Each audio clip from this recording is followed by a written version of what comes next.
你能夠聽明白呢段話，邊個都傷唔到你個心。從今以後，上天俾你乜嘢，你就要心甘情願去接納乜嘢。上天要攞走你啲乜嘢，你就要痛痛快快咁樣放棄啲乜嘢。上天俾咗你唔想要嘅嘢，你都唔好嬲。上天眷顧你，你就要記得感恩同埋珍惜。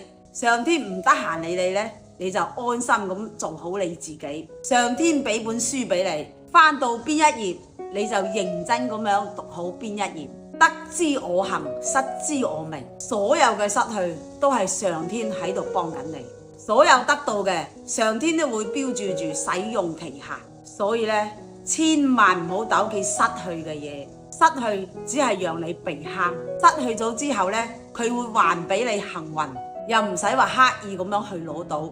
攞到呢，只係俾個體驗你，體驗完呢，上天仲係會收走嘅，又唔需要糾結有冇走錯。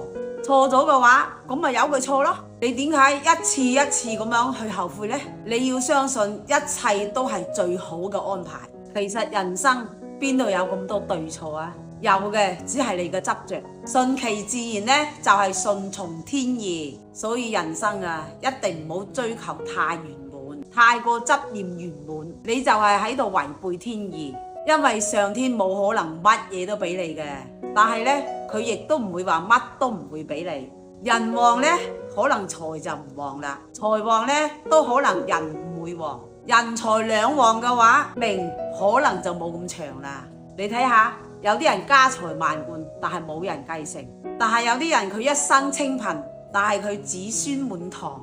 亦有啲人婚姻唔好，但係佢個子女好優秀。有啲人呢，佢有錢有勢，但係佢個身體呢出咗大問題。所以呢，人生最好唔好求全。如果你非要求全，咁樣呢，只好將委屈一齊俾你，因為委屈先可以求全。俗話講，福不可以享盡，留3分俾子孫；利呢，唔好佔盡，留3分俾人哋。